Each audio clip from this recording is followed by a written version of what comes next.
Dad was very kind to me, his daughter, but he loved alcohol and gambling, which caused Mom a lot of trouble. Weekdays were for slot machines, weekends for horse racing. Even when he won, he would drink. So despite being a skilled carpenter, with a good income, life was very difficult. "Don't ever marry a man who loves drinking and gambling." Mom used to say that often. That Dad, he passed away from liver problems when I was in junior high. After that, Mom raised me by working as a life insurance saleswoman. I went to a commercial high school, studied seriously, got my qualifications, and got a job at a fairly large company. The times were prosperous. The whole world was in high spirits. My name is Hannah. I'm currently a 55-year-old housewife. I live peacefully in a single-family home with Frank, who is 9 years older, my son and his wife, and a 3-year-old grandchild, making us a family of 5. About 2 years after I started working at the company, I met Frank, who came as a car salesman, and we started dating. Frank, who is 9 years older, is kind, smart, and a good conversationalist. Perhaps due to his eloquence, he was a very successful salesman, and things were going very well when we started dating. A major reason was that it was a time of economic boom. Back then, the economy was so good that even girls who didn't go to college were getting surprisingly high salaries and bonuses. The female employees around me were splurging on brand-name products, dining at upscale restaurants, and it was an amazing time. I was never really interested in brand-name goods or gourmet food, but I was intrigued by the investments my boss talked about. Perhaps it's my gambling-loving dad's genes kicking in. I tried buying stocks with $1,000 from my bonus. It was only a $1,000 investment, but I was thrilled to see its value increase, leading me to invest in a few other stocks. I've always had good instinct since my student days, often guessing test questions right. But in reality, it was the blooming economy that kept most stocks rising. I couldn't tell my gambling-hating mom about my stock trading. In reality, while both gambling and investing involve luck, they are entirely different. By studying economics and global affairs and collecting data, you can significantly reduce risks. I learned a lot after I started stock trading. I sold most of my stocks at nearly their peak value before the recession. Maybe thanks to my studies and natural instinct. At just 22, I became a small-time rich person living off passive income. But I kept working my regular job and didn't tell anyone, including Mom, about my stocks. I even kept it a secret from Frank, whom I had just started dating. Frank's sales job suffered during the recession, but he still performed well thanks to his excellent sales skills. He wasn't interested in gambling or much of a drinker. He was a bright, good talker, and I saw him as a reliable adult man. I was increasingly drawn to him, and I remember being overjoyed when he proposed. He was 32, and I was 23 at the time. Our newlywed life started in a house with Frank and me and Frank's dad. Frank's mom had passed away from a stroke 3 years earlier. I wanted to keep working until we had children, but Frank's dad was the old-fashioned type who couldn't do anything around the house, so at Frank's wish, I became a housewife. When I got married, the house was a mess. I spent a while cleaning and organizing the house, and when that settled down, I got pregnant. As I considered our future, I was about to confess to Frank about the savings from my stock investments. But then, I discovered Frank's affair. I was 6 months pregnant. Frank didn't drink or gamble, but he had one of the 3 major male vices: a bad track record with women. Despite not being particularly good-looking, his smooth talking often got him liked. Nowadays, society is strict about infidelity, but back then, a successful man like Frank cheating was unheard of, let alone him taking the lead in household chores and childcare. But that didn't make his infidelity any more forgivable, and I considered divorce amidst tears and anger. Still, the thought of becoming a single mother held me back. Until, he'll come back home anyway, I reached a point of resignation. In the end, I never told Frank about the stocks or the savings. I thought as long as I had money, I could manage as a single mother if it came to that. Later, I continued investing mainly in stable stocks and occasionally in interesting companies, which often appreciated in value, making me a private shareholder with an annual $100,000 in dividends. I'll put in $3,000 a month for living expenses, so manage everything with that. That's what Frank told me when we started our married life. According to Frank, if I gave all my salary to my wife and just take pocket money, it won't motivate me in sales. Basically, he wanted to keep the commissions from selling his cars as his spending money. Frank eventually became a sales office manager, but I still don't know how much he earns. At the time, I agreed with Frank's reasoning and was fine with him contributing that much for living expenses. In fact, Frank worked hard. Sales became tougher after the recession, but he still maintained the top sales in the office, and he boldly used his extra income for his affairs. If my wife managed my salary, I wouldn't be able to spend money freely. Frank talked about sales motivation, but he really wanted free money for his affairs. Looking back, it's clear now, but by the time I realized it, it was too late to change anything. Our son Nicholas was adorable, and Frank loved him, but Frank's infidelity didn't stop. We lived days that weren't too unhappy. Every family has its issues, doesn't it? When I met with my girlfriends, we all shared similar stories and sighed. Thinking back, the hardest years might have been when Nicholas was in 3rd grade, and my father-in-law developed dementia, leading to years of caregiving and parenting. After father-in-law passed away and Nicholas finished his high school entrance exams, our life finally settled down. Then, my mom passed away. I never got to tell her about my stocks or savings. I had planned to tell her once things calmed down and take her on an overseas trip. Life passes faster than you think, and delaying problems only leads to regret. Mom, I'm sorry I couldn't show my gratitude enough. I still apologize to her at her grave. Mom and I both didn't have a good eye for men. As I reminisced, Nicholas's wife, Scarlett, chimed in. But my husband doesn't gamble or drink much, and he really cherishes me. He's a good Frank, she said, offering comfort. Neither I nor my mom were good at judging men, but Nicholas seemed to have a good eye for women. Having lost her mom early, she treated me like her own mother. They say daughters are better than sons as you get older, and I understand why. Shopping and chatting together, something I can't do with Nicholas. I said this while eating at the food court after shopping, and she replied, People say it's normal not to get along with your mother-in-law, but I tell my friends, that's not true. I get along great with my mother-in-law, she said with a smile. My relationship with Nicholas's wife is good, and my grandchildren are adorable. I thought I was heading towards a peaceful old age, but it didn't end there. Lately, Frank had been making excuses like business trips or company outings to avoid coming home. It seemed unlikely for a sales manager nearing 60 to have so many trips. He used similar excuses when he frequently cheated in the past, so I caught on quickly. Are you cheating again? When I asked, he tried to brush it off with a vague lie, just like old times. You're past 60 with grandchildren. Isn't it time to stop? I said more in disappointment than anger, which seemed to hit a nerve. Enough. It's not an affair. I'm serious this time. I think this is my last love. He defiantly confessed something unbelievable. Serious love? Not just an affair? This was shockingly hurtful. Maybe I was still a bit smitten with Frank, believing he would always come back to me despite his affairs. Love at your age? Are you kidding me?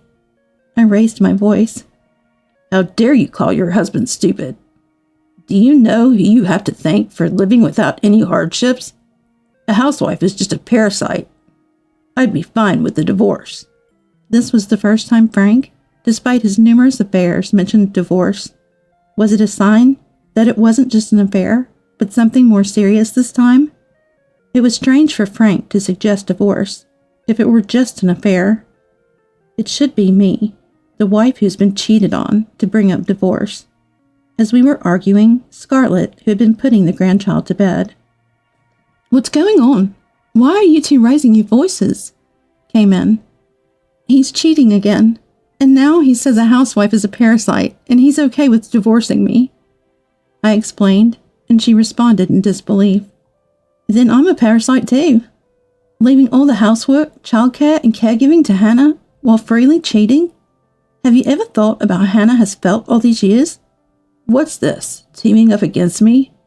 Frank, unaccustomed to being challenged by women, was flustered. With a husband like this, wouldn't a single mother be better? I would leave him. Right, I should have stopped tolerating and divorced him sooner. What are you talking about? You couldn't have survived with the child if we had separated. You lived carefree for decades as a housewife, like a parasite, without any hardship. Raising a child alone and caring for father-in-law wasn't easy. I certainly wasn't living carefree. It was because I took on everything that Frank could focus on work and even find time for his affairs. Thinking about it made me unbearably angry. Don't worry about me. If we divorce, I'll make sure to claim a hefty alimony from you and your mistress. Frank's face paled when he heard about the alimony. I never knew you were such a greedy woman. This is ridiculous. Saying this, Frank stormed out. He probably went to see the woman he claimed was his serious affair. The ridiculous one is him, right, Hannah? Nicholas's wife looked at me worriedly. I sighed. You know, even with Frank being who he is, I dreamt of us holding hands and walking together as we got older. I never imagined Frank would fall in love with another woman as we neared our 60s. Sounds silly, doesn't it? Saying it out loud, it felt like such a modest dream. And the sadness of it being unattainable brought tears to my eyes. Hannah, you're not silly at all. She was tearing up too. Just then, Nicholas returned home late from work. What's wrong? Why are you both crying? Nicholas was confused seeing us in tears. After explaining what happened, Mom, if you've decided, then I think it's the right choice. I don't hate Dad, but I know you've been crying. You endured it all for me, right? I'm sorry, Mom, he said. I decided then to settle 30 years of grievances. Costs didn't matter. I hired a skilled detective to investigate the mistress's background and address and gather evidence of the affair. Then I found a capable lawyer to consult about the alimony claim and divorce proceedings.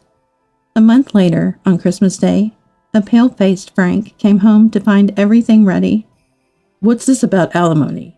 He panicked after receiving the alimony claim from the mistress. Your lady friend is Madison, 31, a bar employee. She's currently seeing 2 other men beside you. Looks like she's meeting them during the day while you're at work. A classic case of playing the field. The thought of Frank believing that a woman younger than Nicholas was seriously in love with him was almost pitiful. No way, that can't be true. His disbelief was understandable, though he probably didn't want to believe it. It's true. Here are the investigation results. I've got solid evidence. You hired a detective? What are you doing with the money I earned? Frank, agitated, tried to blame me. Relax. I haven't used any of your money, I said, spreading out 3 debit cards and my name in front of him. What's this, huh?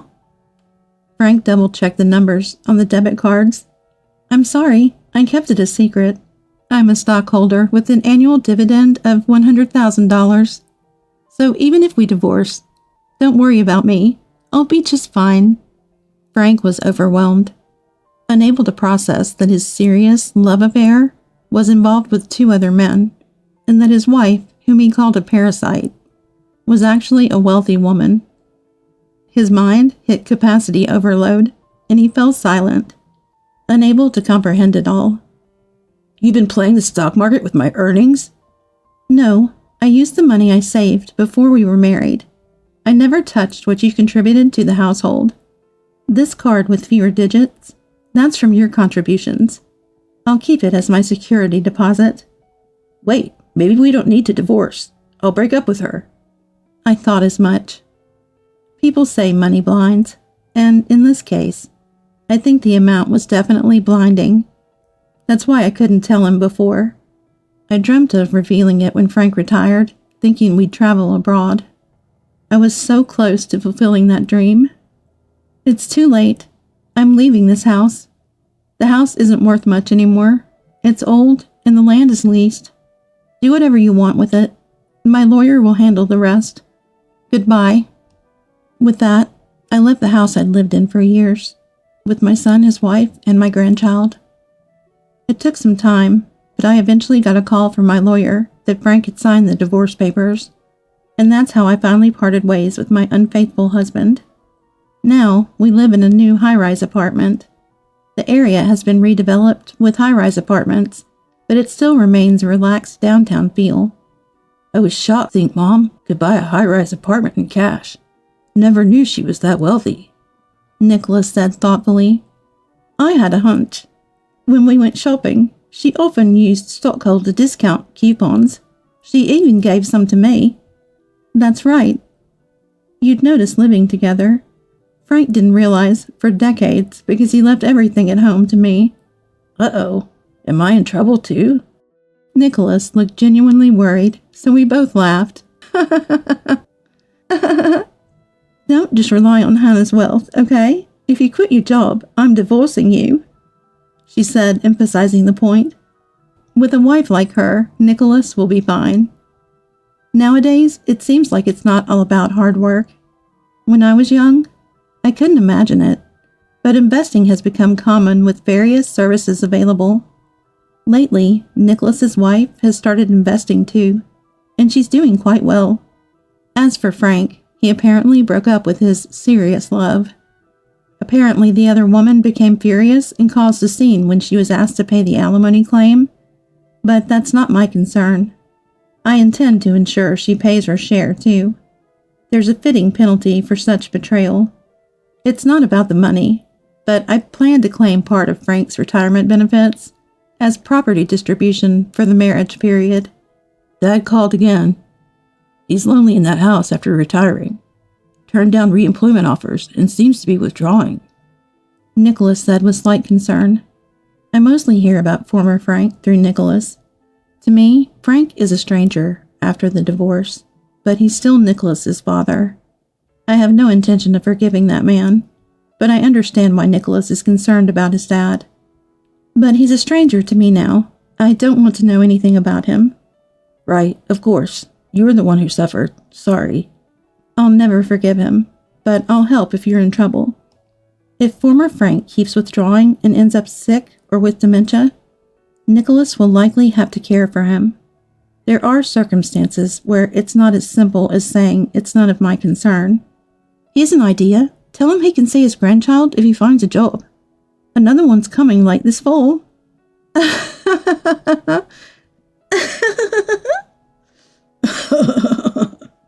We all laughed at Nicholas's wife's slightly harsh but clever suggestion. Once divorced, spouses become strangers. That's why we must cherish our relationships, she said thoughtfully. Growing old together, peacefully and in harmony, is quite challenging. But you two seem to be doing just fine. I sighed as I spoke. I wondered how many couples actually manage to have such a golden age. Oh, come on. You keep talking about old age, but you're still young, Hannah. Now that you're free, there's no reason you can't fall in love again. That was something I hadn't considered. As I looked surprised, she suggested something more astonishing. How about my dad? I'd be so happy if he and you got together. I had only met her father a few times. He seemed like a nice, kind gentleman. Oh, please, it's not that simple. I know, but we only have Dad and me, and thinking about the future, I get worried. I see. That explains it. It was her concern for her father living alone that prompted her suggestion. Then we should invite your dad over more often for meals together, I suggested, and she replied. Yes, getting to know each other is a start, she said, half joking, half serious. She might be earnestly trying to set me up with her father. Though uncertain about the future, I felt a flutter of excitement and uplifted spirit.